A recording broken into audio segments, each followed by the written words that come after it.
sensível ao Espírito Santo. Aleluia.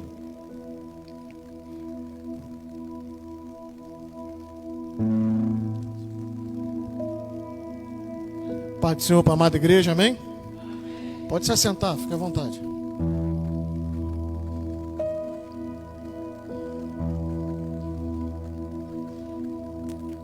Se você puder, abra sua Bíblia aí. Em 2 textos. Vamos ler o primeiro. Se encontra lá em 2 Tessalonicenses. Deixa esse microfone ligado, porque se esse aqui morrer, tem pilha nova aí?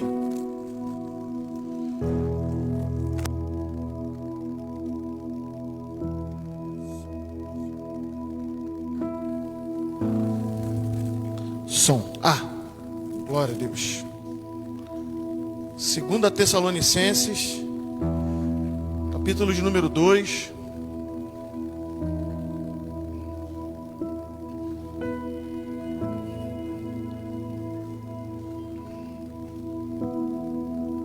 Quem achou, diga amém.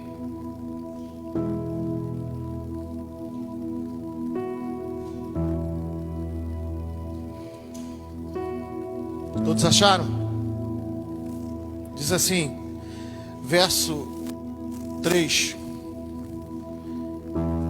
ninguém de maneira alguma vos engane, porque não será assim sem que antes venha a apostasia e se manifeste o homem do pecado, o filho da perdição. Amém? Abra comigo agora a sua Bíblia na carta de Tiago. Tiago, capítulo de número 5.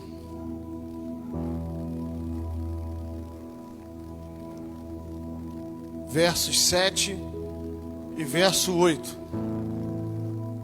Tiago, capítulo 5, verso 7 e verso 8. Se você achou, diga amém. Sede, pois, irmãos, paciente até a vinda do Senhor.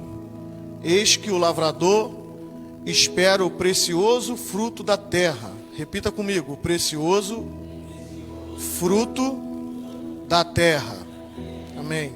Aguardando-o com paciência até que receba a chuva temporã e seródica.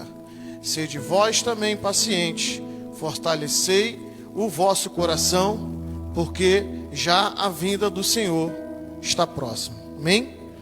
Curva suas cabeças, põe a Bíblia no seu colo, vamos orar ao Senhor. Senhor, te louvamos, te agradecemos, Deus querido, te adoramos nesta noite, engrandecemos o seu nome, mas pedimos nesse momento a sua atenção, pedimos, Pai amado, que o Senhor venha nos revelar a tua palavra, que o Senhor venha nos ensinar, que o Senhor venha nos orientar, para que possamos aprender de ti nesta noite. Fique à vontade, Espírito Santo de Deus, usa a minha vida para a vida dos teus servos, para que o teu nome seja glorificado, que eu venha descer para que o Senhor cresça, em nome de Jesus. Amém e amém. Glória a Deus. Essa semana o Senhor falou comigo a respeito de 2 palavrinhas que pouco se falam, né? Aliás, uma delas fala-se muito e é muito mal interpretada, que é a palavra avivamento. Essa palavra avivamento, ela se originou assim no meio cristão, principalmente aqui na nossa nação brasileira, e ela é muito apontada para muitos movimentos, né? Para muitas situações, eu não sou contra, muito barulho, onde tem muita revelação, onde tem muitas essas coisas, e eu não estou aqui para dizer se está certo ou se está errado. Mas quando a gente começa a estudar um pouco mais e entender um pouco mais sobre a palavra em si e o que ela significa para nós cristãos, a gente vai entender que existe algo muito maior e muito mais forte, muito mais concreto do que só o movimento, né?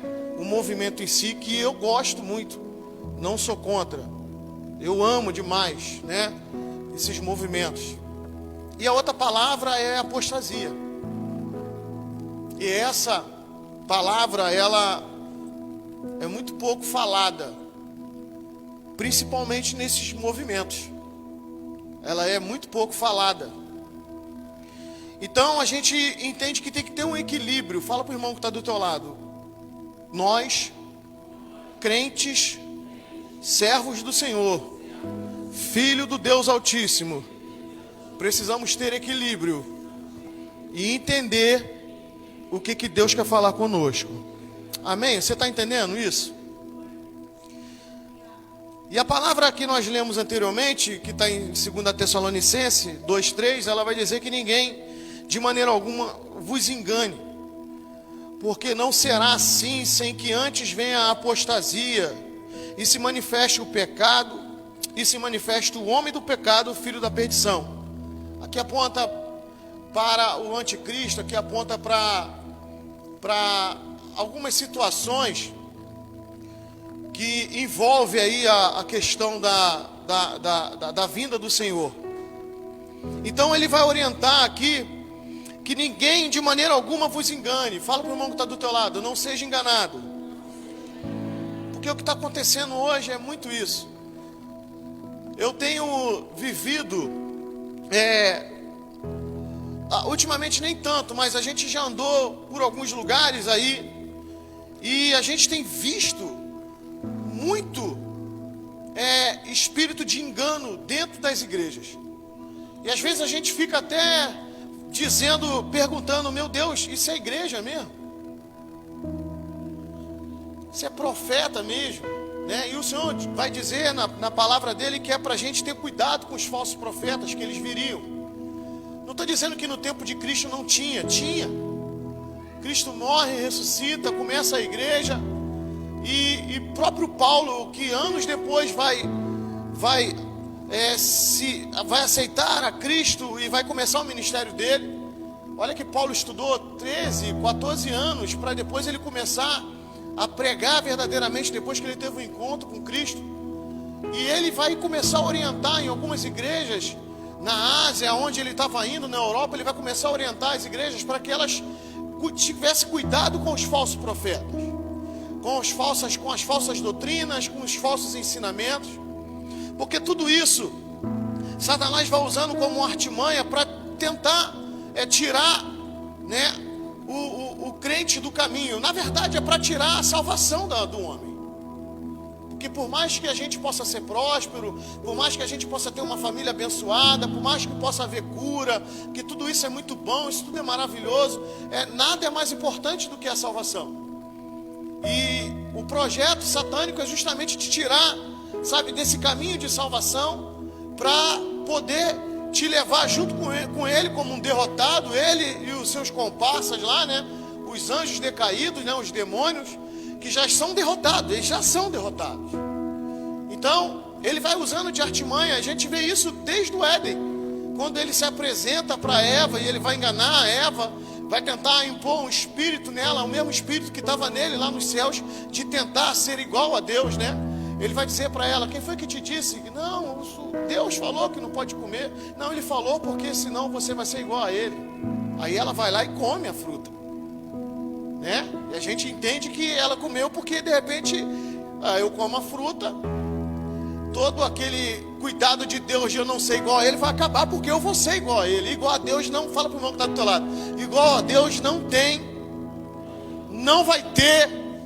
Pode falar para ele, não tem, não vai ter, nunca houve nada igual a Deus. Não tem como, irmão, não tem como. Então Satanás vai usando de muitas artimanhas para nos tirar do foco da salvação.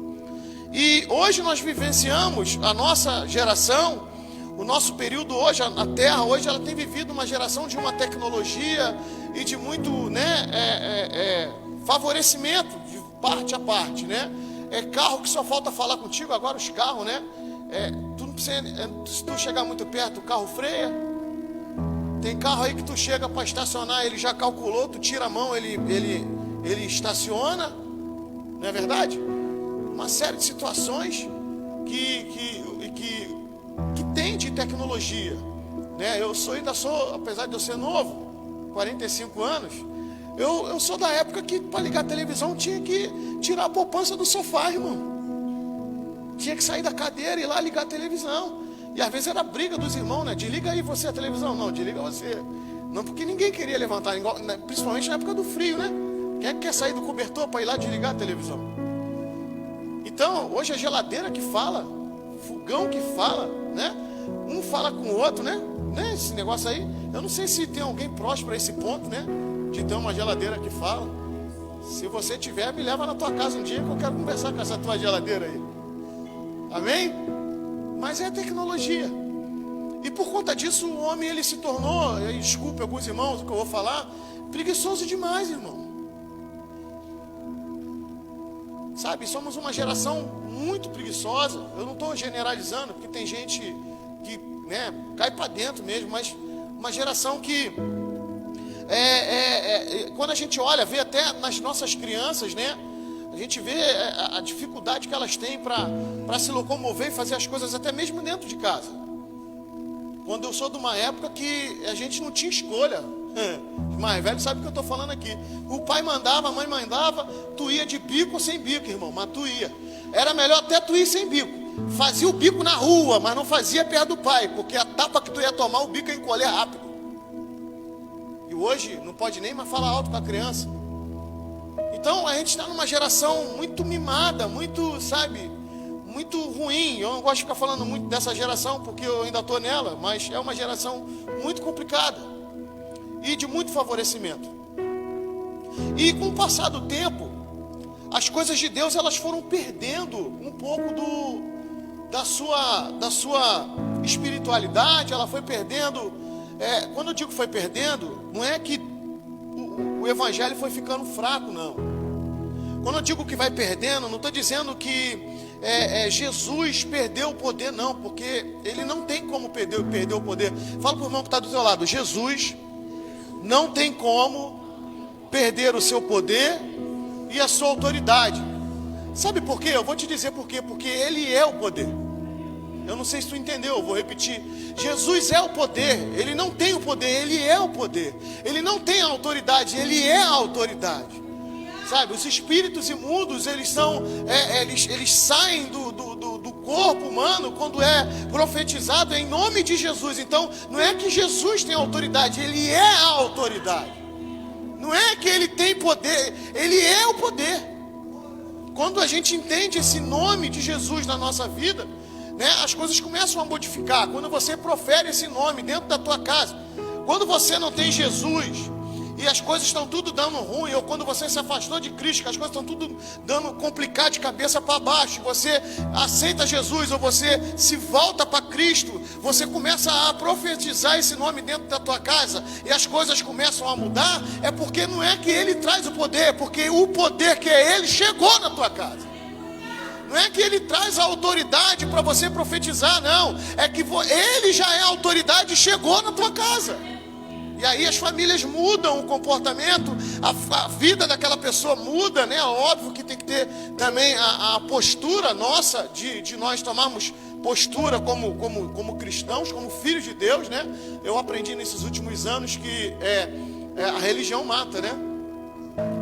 A gente vem para a igreja e as pessoas falam: não, mas agora o fulano é diácono, agora o fulano é obreiro, agora o fulano é servo do Deus Altíssimo. E muito cuidado com isso, porque a religião mata. Eu quero falar algo aqui para você: nós somos filhos de Deus. Ainda que você tenha como exercer a função de levita, de obreiro, de pastor, amém, mas você é filho, eu sou filho, você é filho, nós somos filhos de Deus. É esse o tratamento que Deus quer ter. Esse é o verdadeiro tratamento que Deus quer ter com seus filhos. Amém, igreja? Então, a gente vê até naquela palavra que fala do filho pródigo, né? O filho, depois que vai, gasta tudo, perde tudo, vai começar a mendigar. Ele vai pensar: pô, na casa do meu pai, né? E o pai ali aponta para Deus. Ele vai dizer: na casa do meu pai até os servos comem bem. ele vai dizer, a palavra vai dizer que ele vai dizer que os servos comem bem. Por que os servos comem bem na casa do pai dele? Porque o pai dele tratava os servos como filho. Você está entendendo isso aqui nessa noite? Quem está entendendo isso nessa noite, dá glória. Então Deus, ele quer tratamento de pai e filho conosco. Então, quando eu trago aqui esses contextos, e aqui o Senhor vai falar a respeito para que a gente não se engane por conta da apostasia, e aqui Deus está querendo dizer que ela vai acontecer, e eu quero falar para você que ela já está acontecendo. Ela não veio acontecer só na nossa geração, ela já aconteceu também lá atrás, mas aqui está apontando para algo já maior, sabe, algo meio sem controle. E eu quero falar algo aqui para você. O que é apostasia? Apostasia é o abandono da verdade, que no nosso caso é o abandono do cristianismo. Apostasia é algo que era muito falado lá no Antigo Testamento. E é rápido, é muito fácil de você começar a entender isso aqui, porque há uma briga teológica muito grande nesse contexto de 2 a Tessalonicenses, mas eu não quero entrar nesse contexto. Depois eu faço até uma live para explicar melhor para os irmãos, porque eu tenho só 40 minutos, eu não posso ficar perdendo tempo explicando essas brigas teológicas. Um falam do arrebatamento, outros falam da vinda de Cristo, enfim. Mas eu quero que você entenda a palavra apostasia. Ela está dizendo que é um abandono da verdade, que no nosso caso é o abandono do cristianismo. Mas preste atenção, não é a mesma coisa que um cristão caído. Preste atenção, o apostata não é aquele teu amigo que estava no evangelho e saiu. Não é isso. O apostata é aquele cara que vivenciou a verdade, aprendeu da verdade, conheceu a verdade e lá fora fala para os outros que não creem em Cristo. Esse é o apostata. É fácil de você saber se o camarada que estava no cristianismo e se afastou e saiu. É fácil de você saber se ele é um apostata ou se ele só é somente um cristão caído. Começa a falar de Jesus. Quantos aqui já foram desviados do caminho, e quando ouvi alguém falar de Jesus, quando ouvi um louvor, quando ouvi alguém pregando para ele, as pessoas encurvavam a cabeça, as pessoas aceitavam aquela palavra. Por quê? Porque ele não é um apostata, porque ele só se afastou da comunhão, ele ainda crê em Cristo. O apostata não. O apostata, ele começa a blasfemar. Ele começa a dizer que a Bíblia, ela não tem função, ela é só um livro. Quem está entendendo isso, por favor? Porque às vezes as pessoas ficam falando: não, fulano não está mais na igreja, ele agora é um apostata. Cuidado com o julgamento, irmão. Cuidado com aquilo que a gente acha. A pastora Natália falou aqui, a gente tem que deixar de lado o nosso achismo, a gente tem que deixar de lado o que a gente acha que pensa. Por favor, o Senhor, ele está no controle de todas as coisas. Lá de cima ele sabe quem se apostatou e quem se afastou. Porque eu quero falar algo aqui para você. Não é a mesma coisa de um cristão caído, porque o caído, a graça de Deus pode recuperar. O caído, aquele que caiu, Deus pega pela mão, levanta, limpa e bota para andar de novo. Bota para caminhar de novo. Porque Deus sonda o coração, amém, igreja? Deus sonda o coração. Então Deus, ele sabe o que está no coração da humanidade. Então ele sabe quem só está caído e ele sabe quem está se apostatando. Quando você olha no Antigo Testamento, você vai ver o povo de Deus seguindo, vou dar um exemplo, seguindo Moisés ali em direção a Canaã, se levanta contra Moisés, e alguns vão começar a adorar outros deuses. É apostata. Está entendendo? Está se apostatando da fé. Não está crendo naquele caminho, não está crendo naquele líder. Estou falando lá de Moisés, amém, irmão? Amém, igreja? Não está crendo em Moisés, não crê nas palavras que saem da boca de Moisés para Arão, e Arão fala o povo. Não crê nos sinais, não está crendo naquele maná, porque a Bíblia vai dizer que o povo reclama no maná, dizendo que o maná é miserável. Não está entendendo que durante o deserto estão andando e a nuvem está cobrindo eles daquele sol escaldante, porque se a nuvem sai, eles morrem fritados. Eu quero falar algo para pessoas aqui na igreja: se tu sai debaixo da mão de Deus, Satanás te frita, irmão. Sabe, não está acreditando naquela coluna de fogo que se acende à noite, porque no deserto de dia é muito calor, mas de noite é um frio terrível, e está lá aquela coluna. Não está acreditando que as roupas estão crescendo com ele. Elas não rasgam, elas não se desgastam. Quem está entendendo isso, por favor, fala um amém comigo nessa noite. E aí começam a reclamar porque algumas coisas não estão acontecendo. E aí vão se voltar para outros deuses. Tem um texto que vai dizer que Moisés, ele vai para o monte, fica 40 dias no monte. Quando ele desce, está escutando um barulho, e Deus já tinha dito para ele: desce, porque o povo já está lá com outra adoração, já estão achando que tu morreu. E quando o Moisés desce, eles estão lá adorando, convenceram Arão a juntar o ouro, derreteram o ouro e fizeram um bezerro de ouro. Então, está se apostatando. É óbvio que quando você estuda sobre isso tem muito mais profundidade. Mas eu quero que você entenda o que significa apostasia. É você abandonar a verdade. Fala para o irmão que está do teu lado: não abandone a verdade. Ainda que o mundo fique de cabeça para baixo, ainda que as leis mudem, ainda que se sentem cadeiras, como a pastora falou aqui, e que tem me irritado e tem irritado muita gente, pessoas chegando naquelas cadeiras lá, pessoas que blasfemam contra Deus, pessoas que falam mal, sabe, do cristianismo, falam mal de crente, ainda que eles estejam lá, não, fala para o irmão que está do teu lado: não largue a verdade, não abandone a verdade. Porque é a verdade que te leva para o céu, irmão. É a verdade que vai, sabe, te guiar. Não tem outra forma. Então, isso é apostasia. E o avivamento? O avivamento, ele é o Espírito Santo de Deus nos visitando, trazendo nova vida, novo ânimo, renovação espiritual, mais amor, mais santidade, etc. Você se torna uma pessoa melhor, você começa a amar melhor, você ama melhor sua esposa, o seu esposo, você ama melhor seus filhos, seus pais, você ama melhor as pessoas, você ama até aquela pessoa que fala mal de você, você não vai entender, mas você vai amar, mesmo contra a tua vontade, mas você vai amar, porque depois que você entende o amor, sabe, as coisas mudam, e Paulo vai dizer que o amor, ele resume tudo, irmão. O amor, a Bíblia diz que o amor tudo suporta, tudo supera. Não é assim que a palavra de Deus fala? Porque não está aqui no meu esboço. Eu lembrei agora. Mas o amor tudo suporta. Suporta as intrigas. Suporta os tapinhas falsos nas nossas costas. Sim ou não? Suporta um ambiente ruim. Seja ele na tua casa, seja ele no teu local de trabalho, seja ele onde você estuda. O amor começa a suportar todas essas coisas. Não estou dizendo que você vai virar um frouxo e um bobão, não. O amor começa a suportar essas coisas. O amor suporta as indiferenças. Por quê? Porque aonde o amor está, o amor, ele vai fazendo com que a gente supere isso. Por que o amor supera tudo isso? Porque Cristo morreu em amor. É só você ler João 3,16.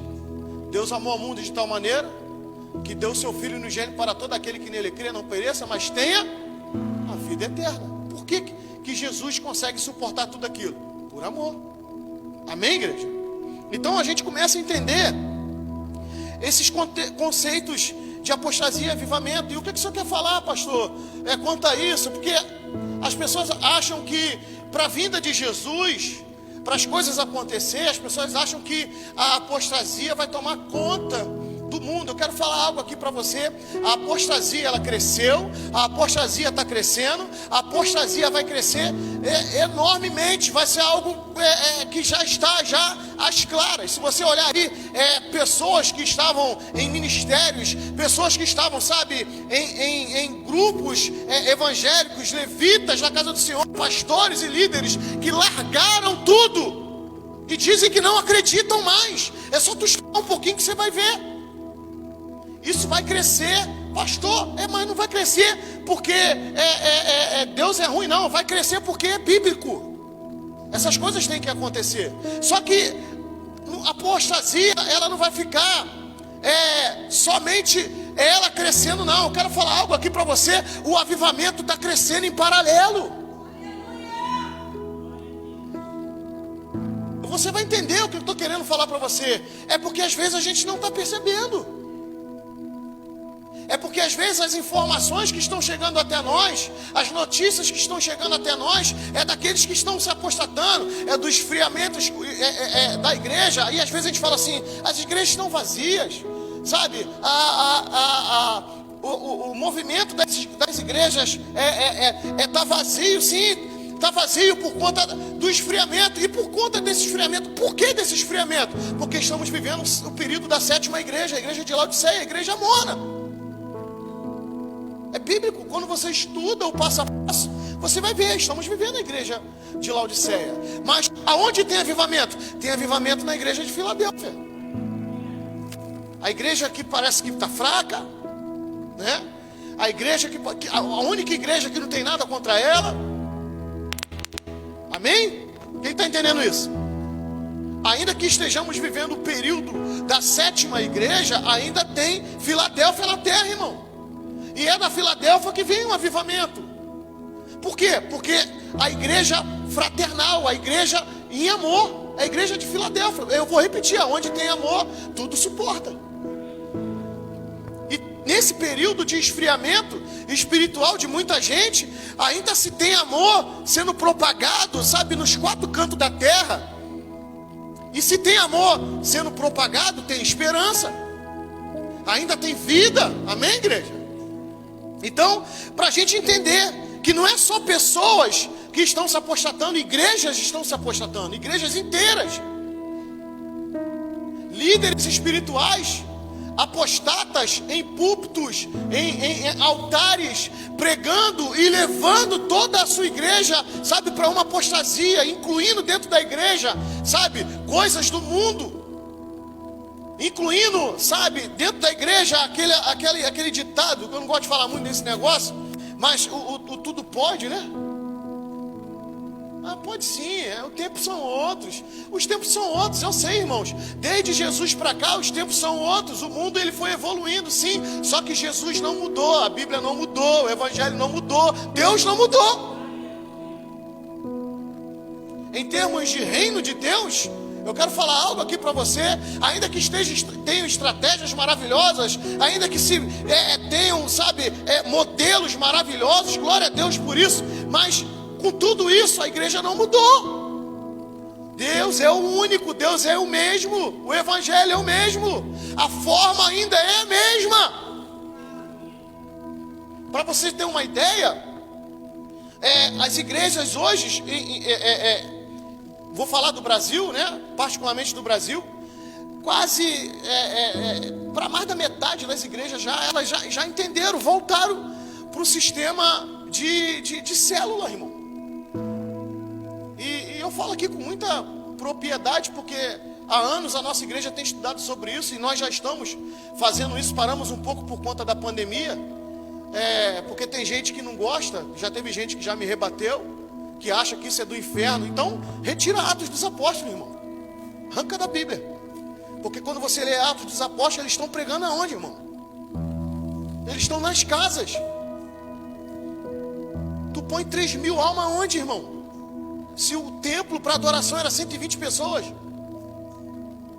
Os contextos dos estudos vão dizendo, vão de casas em casa, vão fazendo grupos. Essa coisa de grupo, irmão, isso sempre existiu. E a igreja está voltando para essa essência. E quando a igreja começou a voltar para essa essência, as pessoas ficam criticando por conta de um tal no G12 que teve aí, que teve alguns furos, que teve algumas situações aí, falaram que é do inferno. Não, tem muito trabalho bom sendo feito. Tem muita coisa séria, tem muita... Irmão, eu quero falar algo aqui na live, porque eu não sei aonde vai chegar, antes que você me critique. Tem pastor sério, tem igreja sério na terra ainda, irmão. Pode ter apostasia, pode ter esfriamento. O plano, sabe, do inimigo, permitido por Deus, pode até avançar. Pode se assentar nas cadeiras que a gente não queria. Mas olha, deixa eu falar algo para você. A igreja ainda está na terra. A igreja ainda está aqui, irmão. E eu creio nesse avivamento. E esse avivamento na sua essência, que eu acabei de falar aqui, o que é avivamento? É o Espírito Santo de Deus nos visitando, trazendo nova vida, sabe? Tirando a morte de nós, sabe? Aqui, ó, o Espírito Santo de Deus visitando, trazendo nova vida, ânimo, renovação espiritual, mais amor, santidade, já que antes vivíamos em dormência e morte espiritual. Vivíamos em dormência e morte espiritual. O diabo veio para matar, roubar e destruir. Mas eu vim, eu quem? Jesus, eu vim para que tenham vida e vida com... Ele vai dizer, vocês vão ter vida comigo. Então, ainda que a gente veja portas se fechando, ainda que a gente veja líderes espirituais entregando, sabe, fechando portas. Irmão, vocês não sabem quantas igrejas fecharam e quantas ovelhas ficaram dispersas, irmão.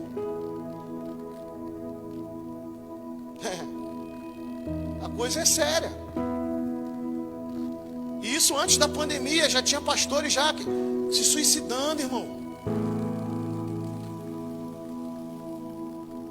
Essa apostasia que a gente está vendo agora crescendo, ela já vem desde a época de Jesus, mas ela já vem crescendo de uns tempos para cá. A coisa ela está absurda, mas eu quero falar algo para você, não se assusta não, porque do mesmo passo com que está, sabe, Deus não é burro, irmão, Deus é perfeito, ao mesmo tempo que, preste atenção, vê aqui agora na minha lembrança, há anos atrás, sabe, os romanos, eles perseguiam os cristãos, os anos 100 e pouco, 200 e pouco depois de Cristo, 300, até 300 e pouco, eles lançavam os crentes, sabe, nas arenas para os leões comer, irmão. Uma família inteira era jogada, e o leão vinha e matava a criança, e matava a mãe, sabe, eles iam dizimando. Quando você olha, quando tu estuda sobre a Segunda Guerra, Hitler, ele vai dizimando os judeus, irmão. Muito ódio. E outras guerras, e outras situações que foram passadas, né? Eles vêm dizimando. E a igreja está aqui, irmão. Você pode dar um glória nessa noite? A igreja ainda está na terra, irmão. Ou seja, da mesma forma com que o inimigo avança com o seu projeto, que é permitido por Deus, porque faz parte da palavra, Deus também avança com os seus servos, com o avivamento dele. Ainda que passe os períodos das igrejas na terra, Deus está ali com a mão forte, segurando a igreja, e Deus está segurando a igreja. No meio dessa pandemia, Deus está segurando a igreja. Então, ao mesmo tempo o avivamento ele vai crescendo. A gente anda um pouquinho por aí, a gente vê líderes espirituais, eu não vou citar nomes aqui, que eu acompanho alguns. E quando a gente começa, eu vou para algumas reuniões, agora eu não estou podendo ir, e quando a gente começa a conversar, sentar na mesa, né, de uma forma simples, uns ministérios assim tão abençoados, sabe, tão sólidos ali, sabe, a gente vendo as pessoas fazendo ali a obra em amor, se expressando sobre as suas células, que ganha 4 almas numa noite, que ganha 9, que ganha 3, que ganha 1, sabe, que a célula, ela multiplicou e fez outra, e está ganhando, sabe, a gente não quer encher a igreja não, irmão, preste atenção que eu vou falar aqui, a igreja não está aqui para encher a igreja está aqui para encher o céu. Deus colocou a gente aqui para encher o céu, não é para encher a igreja. Sabe, e eles vão ali, e quando eles começam a falar, lembra de fulano era um drogado, fulano era um adúltero, fulano tomava porre direto, fulano, e aí ele aceitou Jesus lá na célula, estou trazendo ele para a igreja, ele vai se batizar, ele agora faz parte do corpo da igreja, é isso que Jesus quer. Sempre foi, nunca mudou isso. E o que esse esfriamento dos dias de hoje vai fazendo? Vai tirando as pessoas, né? E eu digo até mais aqui, Satanás não está com pressa nem de te tirar da igreja. Ele quer até que tu fique na igreja. Por quê? Porque tu frio na igreja, tu esfria o outro. Só que com o mesmo projeto que Satanás ele tem para trazer esfriamento, pode ter certeza que toda igreja, irmão, tem um enfoguetado, tem um cheio de fogo do Espírito Santo, e quando o gelo colar, vai derreter. Aí vem coração duro na igreja, derrete. É só colar um enfoguetado. Fala para o mundo que está do teu lado, seja cheio. Profetiza sobre a vida dele, fala, seja cheio do fogo do Espírito Santo. Porque esse fogo que está em você, que você não tem como controlar, porque não tem como controlar, a presença de Deus é muito forte. É essa presença que vai começar a derreter corações endurecidos. Então, não faz isso comigo não. Som. Está soltando fogos aqui. Falou do fogo do Espírito. Aleluia. Está soltando fogo. Espera aí, Joãozinho. Vamos ver se ele vai soltar mais fogos aí. Soltou. Me dá logo aí, que senão vai me desconcentrar. Som. Aleluia. Então a igreja, aonde eu estou tentando chegar, eu quero passar para vocês nessa noite que, ao mesmo tempo que está tendo apostasia, ao mesmo tempo, em paralelo, está acontecendo um avivamento do Senhor. E a igreja, juntamente com o Espírito Santo, é quem trava o avanço do inimigo na terra em muitas situações. Queria que tu abrisse a tua Bíblia rapidamente em o Evangelho de João, no capítulo de número 14.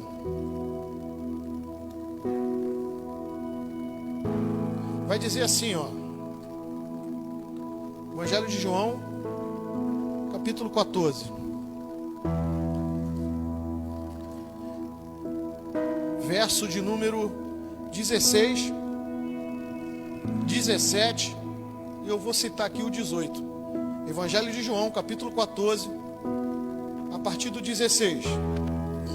Diz assim: eu rogarei ao Pai, e Ele vos dará outro Consolador, para que fique convosco para,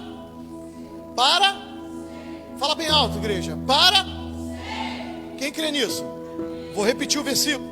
Eu rogarei ao Pai, e Ele vos dará outro Consolador. Quem é o Consolador? O Espírito Santo, para que fique convosco para sempre. O Espírito da verdade, que o mundo não pode receber, porque não o vê, nem o conhece, mas vós o conheceis. Quem conhece o Espírito Santo aí? Dá um glória. Porque habita convosco e estará em vós. Ele afirma aqui que habita convosco e estará em vós. Aí o verso 18 vai dizer assim: não vos deixarei órfãos, voltarei para vós. Quem crê nisso, dá glória. Então, o Evangelho de João, capítulo 14, ele vai dizer, a palavra de Jesus, em algumas Bíblias deve estar escrito em vermelho, porque quando está escrito em vermelho é a palavra de Cristo. E ele vai dizer: e eu rogarei ao Pai, e Ele vos dará. Prepara esse microfone aqui para mim, por favor. Hoje o mistério aqui está da pilha, né? Eu sempre quis pregar assim. Eu vou pregar assim. Não tá rindo de mim não, hein?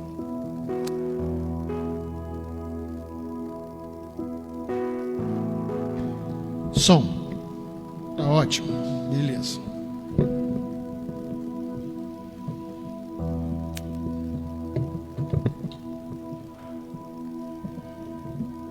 Amém?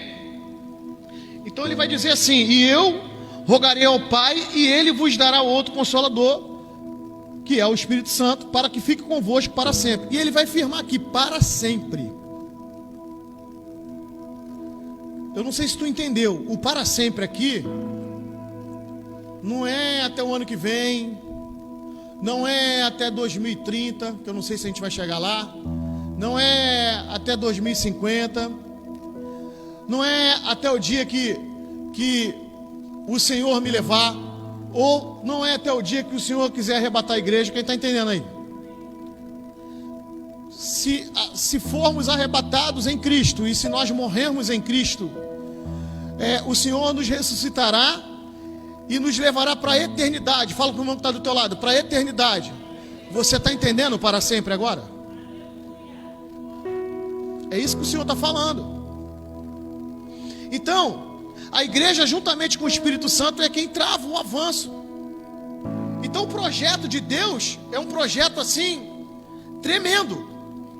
Por quê? Porque Jesus ele vem, antes de morrer, separa lá os 12, faz lá o ministério dele, morre, ressuscita ao terceiro dia, aparece para eles, vai ao Pai, mas profetizou para eles o quê? Que enviará o Espírito Consolador. O Senhor ainda vai orientar eles: fiquem em Jerusalém, aguardem aí até você ser revestido do Espírito. Ali começa a igreja. Atos dos Apóstolos começa a igreja. Que igreja é essa? A igreja perfeita. E a igreja perfeita, ela é constituída de pessoas que creem em Cristo. Posso ouvir um amém? Que vai formar essa igreja, amém? Com a presença do Espírito Santo. Então eu entendo que não tem igreja sem Espírito Santo. Glória a Deus. Não existe igreja sem o Espírito Santo. E ele vai dizendo no decorrer do contexto que é o Espírito da verdade, que o mundo não pode receber, porque não o vê, nem o conhece. Mas vós quem? A igreja. Nós sentimos ele. Nós vemos as ações do Espírito, nós vemos as maravilhas do Espírito. Amém? Então, a igreja, ela começa, e durante todo esse período da igreja, durante todo esse processo de 2020 anos, vamos colocar assim, a igreja, ela já está constituída com a presença do Espírito Santo, e essas profecias da vinda de Cristo estão acontecendo, e com essas profecias, a igreja vai se passando seus processos, como eu falei aqui, e ela vai se esfriando. Estamos vivendo um processo de esfriamento, só que a mão de Deus continua. Por que a mão de Deus continua? Porque a igreja ainda está aqui na terra, e existe um representante de Deus aqui na terra, que é o Espírito Santo, trabalhando na minha vida e na tua vida. Glória a Deus. Amém, pastor? O que isso quer dizer? A promessa para a igreja que Cristo deixou, no verso 18, que não nos deixaria órfãos, porque nós não somos órfãos, porque Jesus ele vai vir pegar os seus. Deus vai pegar os seus, vai levar para ele de novo. Então existe uma promessa aqui, e o Espírito Santo ele estará conosco para sempre, como eu disse aqui. Aí em Atos capítulo 1, verso 8, começa o cumprimento. Se você abrir lá a tua Bíblia em Atos, capítulo de número 1, verso 8, que eu tenho citado ele aqui há alguns meses já. Ele vai dizer assim: mas recebereis virtude do Espírito Santo, que há de vir sobre vós, e ser-me-eis testemunhas, tanto em Jerusalém, como em toda a Judéia e Samaria, e até os confins da terra. Em Atos 1, se começa de novo o nome do Senhor, falando a respeito do Espírito. E em Atos capítulo 2 vai se cumprir. Agora você vai em Atos capítulo 2, verso 1, vai começar a dizer assim: cumprindo-se o dia de Pentecostes, estavam todos reunidos no mesmo lugar, e de repente veio do céu um som como de um vento veemente e impetuoso, e encheu toda a casa em que estavam assentados, e foram vistas por eles línguas repartidas como que de fogo, e os quais puseram sobre cada um deles, e todos foram cheios do Espírito Santo. Repita comigo: e todos foram cheios do Espírito Santo. Olha que lindo. E começaram a falar em outras línguas, conforme o Espírito Santo lhes concedia que falasse. Se cumpre a promessa de Deus, começa a igreja cheia do Espírito. A igreja cheia de autoridade. Quem está entendendo, diga amém. A igreja cheia da unção do Senhor, a igreja cheia da presença de Deus, a igreja cheia do Espírito Santo de Deus, aonde as maravilhas aconteciam, aonde os verdadeiros profetas de Deus ali traziam as visões de Deus, traziam as revelações de Deus, aonde todo aquele que tentava se opor contra o próprio Deus, né, caía de joelho, não aguentava a presença de Deus. Como Paulo, perseguidor da igreja, ele vai ter um encontro com Deus já em Atos 9, já lá na frente. Anos se passaram e o Senhor vai dizer: Saulo, Saulo, por que me persegues? Quem és tu, Senhor? Eu sou Jesus a quem tu persegues. A gente vai ver esse poder, sabe, tremendo de Deus. Essa igreja viva, essa igreja cheia de saúde, essa igreja cheia de energia, essa igreja que não parava por nada. E a Bíblia vai dizer que as portas do inferno não prevalecerão contra a igreja do Senhor, sabe? Não é o inferno avançando contra a igreja invadindo, sabe, os territórios, sabe, do inimigo, aonde tem escuridão, aonde os demônios estão atuando, aonde os demônios estão dominando, aonde tem domínio de demônio, a igreja avançando, a igreja cheia de poder do Senhor, a igreja cheia de autoridade, profetizando, impondo a mão, curando, libertando, saqueando o inferno. Essa é a igreja viva, essa é a igreja. Então se cumpre. E quando acaba isso tudo acaba quando Jesus arrebatar a igreja. Fala para o irmão que está do teu lado: tudo isso acaba na terra. Eu falo na terra porque vai ter eternidade, irmão. Mas tudo isso acaba na terra. Repita comigo: tudo isso acaba na terra quando Jesus arrebatar a igreja. E por que o senhor está falando isso, pastor? Porque quando Jesus tirar a igreja, o Espírito vai junto. Porque em João nós lemos que tem uma promessa eterna entre a igreja e o Espírito. Quem entendeu isso, dá um glória, por favor. Você pode aplaudir o Senhor nessa noite?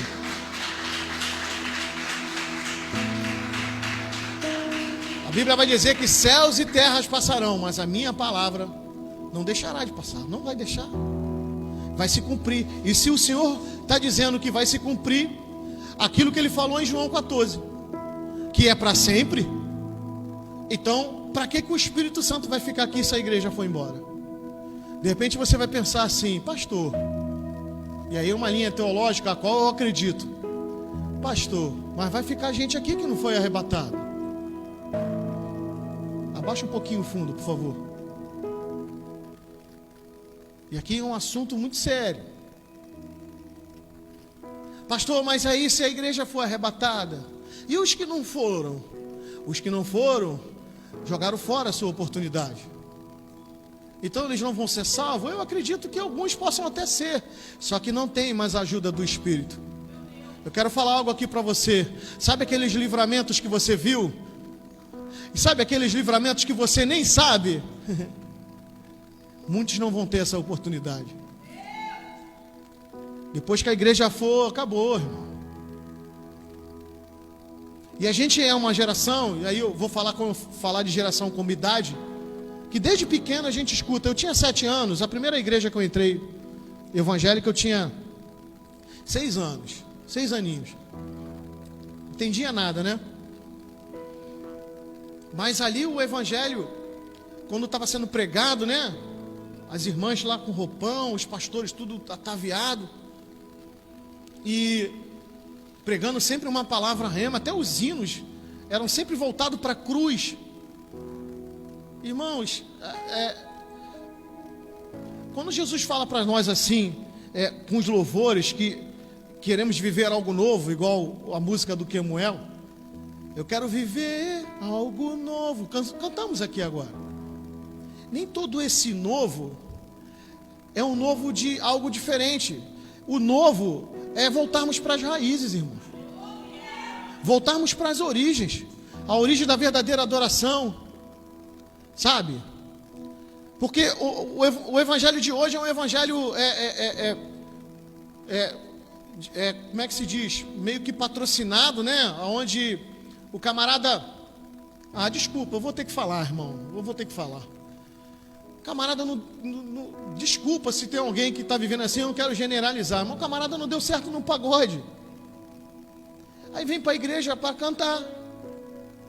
Não estou generalizando, não. A gente vê transformação na vida de muita gente. Eu tenho amigos assim. Mas o camarada vem porque aí aqui ele vai fazer um CD e vai começar a vender. Está pensando nele. Quando na verdade ele tem que pensar nele num coletivo. Mas ele pensa nele no individual. O camarada não foi gerente, desculpa, vou falar, o camarada não fez uma faculdade, o camarada não foi jogador de futebol, o camarada não foi nada na vida, não conseguiu nada, aí vem para a igreja, Deus dá o dom de pregar a palavra, e agora ele acha que é o tal, ele tem que cobrar 5 mil, 10 mil, para poder a igreja dar para ele, quando na verdade ele tinha que estar fazendo em amor, e esperar que ele fosse abençoado. E Jesus está vendo isso tudo, gente. E muito tempo que Jesus está vendo isso. O evangelho do benefício. E a Bíblia vai dizer que adianta eu ganhar o mundo e eu perder a salvação?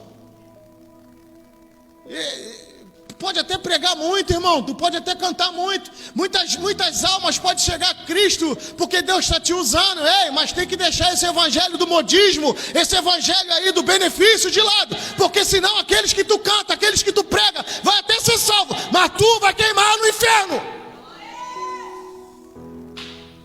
É o evangelho que a gente vê hoje. O evangelho do benefício. O evangelho dos líderes espirituais, que fecha com um, que fecha com outro, para ter benefício. Tudo vai girando em dinheiro, tudo vai girando e Deus vai dizer para a gente: ei, não junta tesouro nessa terra não, porque aqui tudo corrompe, tudo enferruja, tudo estraga, tudo se perde, o ladrão rouba. Coloca a tua vida lá no céu. É na salvação.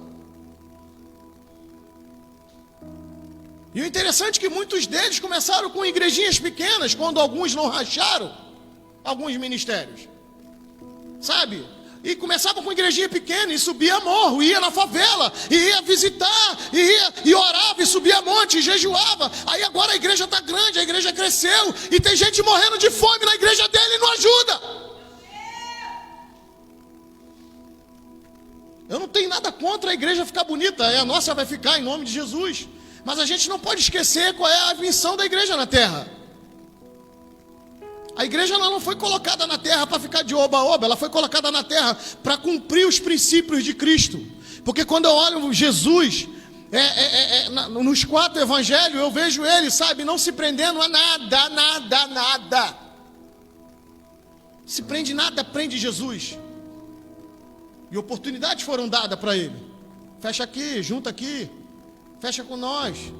E os fariseus chegam e vão tentando ali, ó. E Jesus vai só trazendo palavra de salvação, buscando palavra, trazendo palavra para as pessoas, alimentar as pessoas. Então, nesse período de hoje, a gente vai entender muitos dos acontecimentos que estão tendo no mundo. Por quê? Porque existe uma apostasia. Eu falei aqui de não só as pessoas serem apostatas, não, as igrejas também serem apostatas. Igrejas que estão aí, que não cumprem. Tem culto, tem louvor, tem alguém lá em cima do altar falando, mas não tem essência. Não vive a essência. E isso vai deixando as pessoas, não tem ensino. Irmão, a igreja tem que ter ensino, tem que ter missão, tem que ter adoração, tem que ter isso tudo,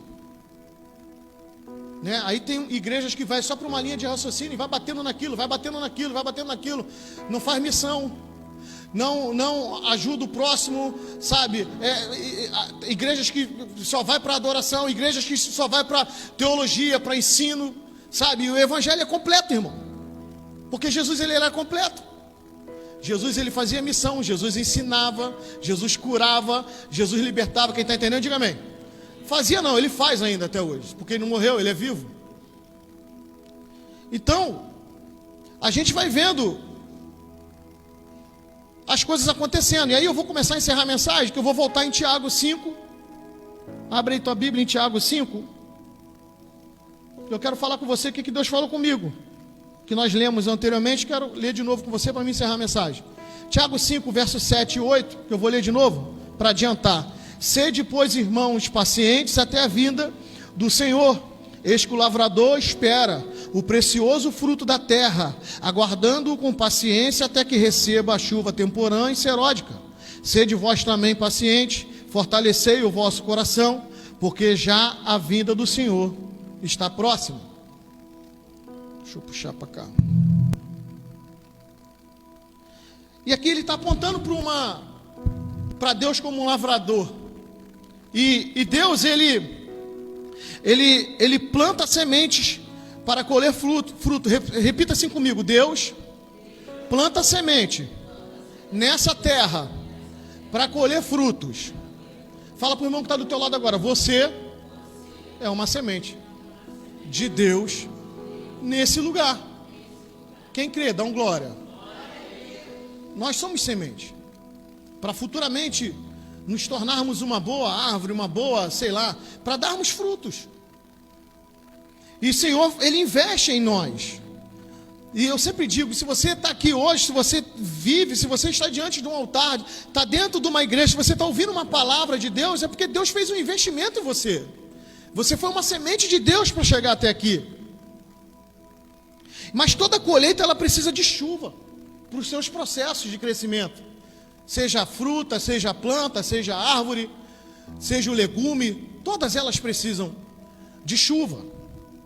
E a chuva, ela vai ajudando nos processos da semente ir brotando, ela vai crescendo, começa a vir, aí eu vou falar de árvore, né? As folhas, o galho, e vai chovendo, né? A água também que passa pelo solo, enfim. Mas a plantinha que você tem na tua casa, quem tem plantinha, vai lá, vai dar uma molhadinha, senão ela fica seca, não é? Ela precisa de água, né?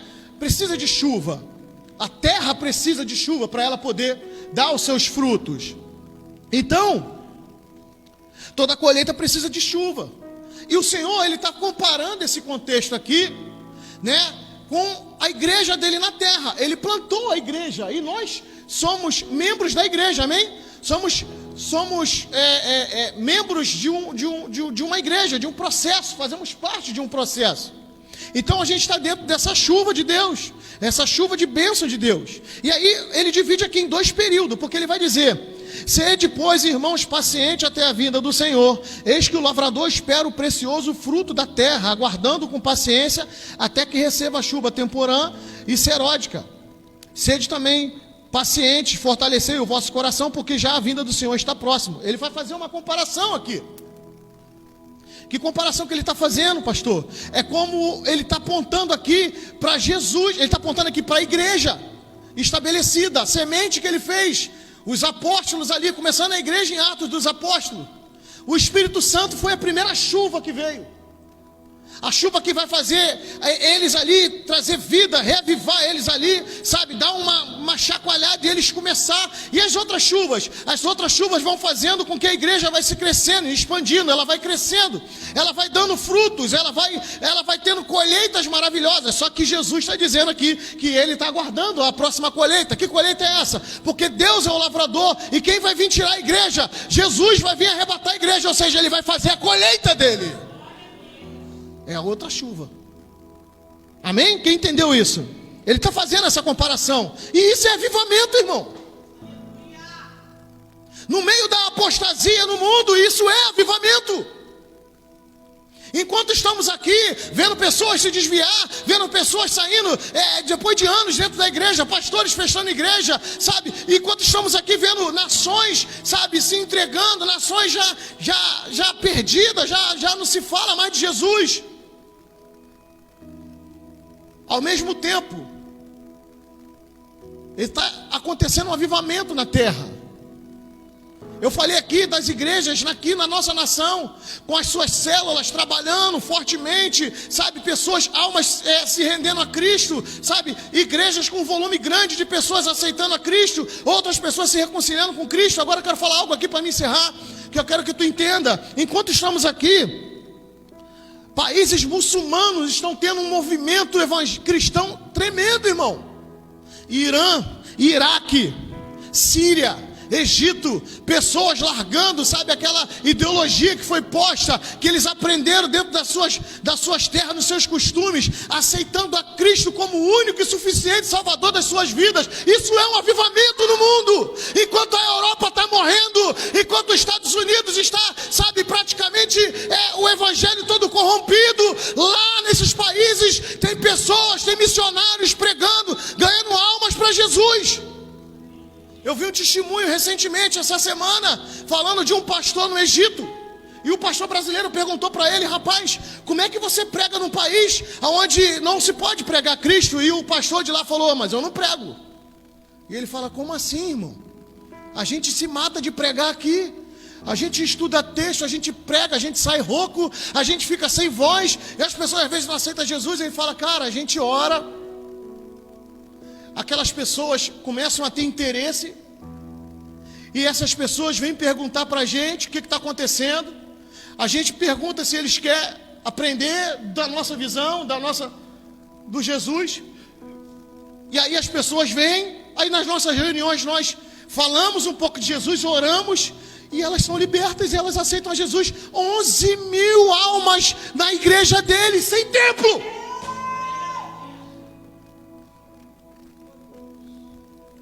E a gente aqui preocupado com o templo. Glória a Deus que a gente tem templo, mas eu não estou menosprezando. A gente tem templo, a gente se mata para fazer as coisas.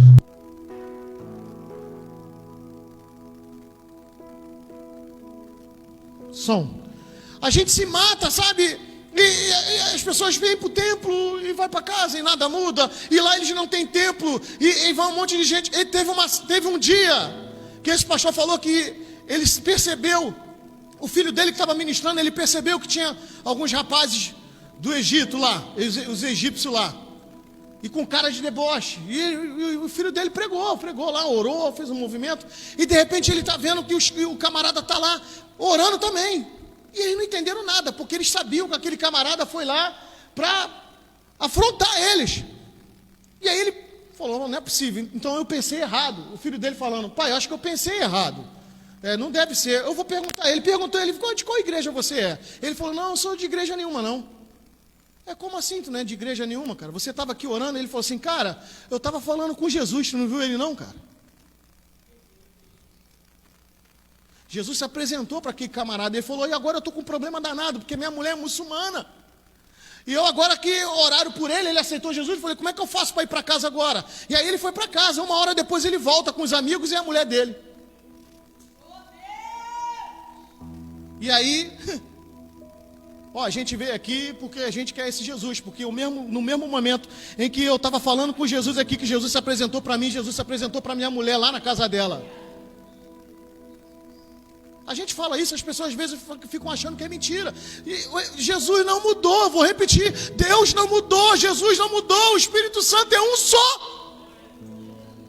Enquanto o mundo olha para eles como perseguidores, como alguns que maltratam a gente, e a gente olha para a nossa nação e vê os cristãos se perdendo, os cristãos se apostatando, Deus está trabalhando lá. É forte. Um outro testemunho: 60 muçulmanos que haviam aceitado Jesus estavam se preparando para se batizar. E eles tinham que fazer escondido, porque senão eles iam matar ele. E descobriram que eles iam se batizar. E juntou uma galera para ir matar eles. E eles começaram a ir. E no meio numa parte do deserto, uma tempestade de areia dominou os caras. Os caras ficaram presos na tempestade de areia 3 dias. E eles não entenderam. Até que eles clamaram por ajuda. Quem foi ajudar eles? Os muçulmanos que haviam aceitado Jesus. E o que aconteceu com eles? Também aceitaram Jesus. Deus está trabalhando. Irmão, Deus vai mandar missionário para esses países para morrer à toa, gente. Pelo amor de Deus. E por que a gente não vê isso? Eu vou falar aqui e desculpa a sinceridade, me perdoa. Sabe por que a gente não vê? Porque a gente está preso na nossa vidinha. A gente está preso, sabe, nos nossos problemas. A gente está achando que os nossos problemas são maiores do que os outros, sabe? A gente está preso, sabe, naquilo que a gente queria e não aconteceu e está reclamando com Deus e quer sair da igreja. A gente está preso, sabe, nos nossos desejos.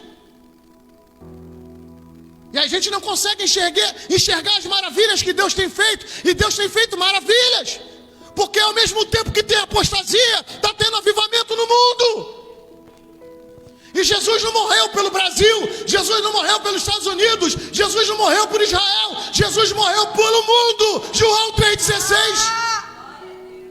Os quatro cantos da terra estão sobre o olhar firme e poderoso do Senhor. Não tem nada nessa terra que passe batido. Deus não deixa de ver nada, nada. Deus vê tudo.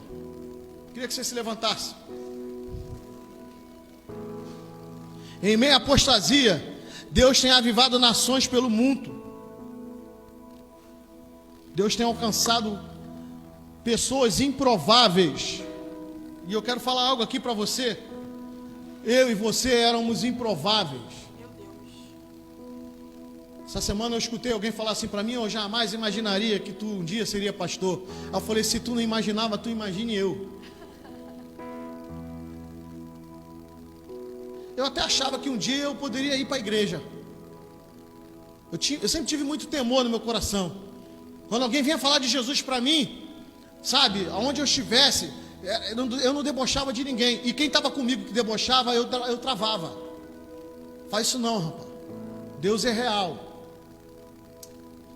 E o pior é que tem gente na igreja que não sabe que Deus é real. E Ele é real. Jesus é real, Ele morreu sim na cruz do Calvário, ressuscitou o terceiro dia, está à destra do Pai, e Ele continua vivo, vivo, vivo, vivo. E o Espírito Santo está aí, o Espírito Santo está aqui, o Espírito Santo está aqui, Ele está aqui hoje. Ele está aqui hoje, Ele está na tua casa, Ele está na nossa vida. E Deus está fazendo coisas maravilhosas na terra. Pastor, que mensagem é essa que tu trouxe hoje? A mensagem que eu trouxe hoje é essa: não se preocupe com a apostasia, não se preocupe com quem está, sabe, abandonando a fé. Não se preocupe com isso não, porque tem avivamento. O avivamento não é só barulho, eu gosto disso, irmão. Falar em língua, eu gosto dessas coisas, eu gosto de movimento. Mas eu estou falando do avivamento verdadeiro, aquele que vai lá dentro do teu interior, que o Espírito Santo te chacoalha e você às vezes não está nem entendendo o que está acontecendo, mas tu sabe que é Deus trabalhando na tua vida. Aonde Ele está usando os improváveis, aonde Ele está usando as igrejas improváveis. Você está sentado aí como um improvável, porque para o mundo você é um improvável, para a tua família você é um improvável, para alguém na tua casa você não tem mais jeito. Mas Jesus está falando: ei, eu ainda sou Deus na tua vida. Aleluia! E Deus gosta de pegar os improváveis. Deus pega os que não são para confundir os que pensam que são.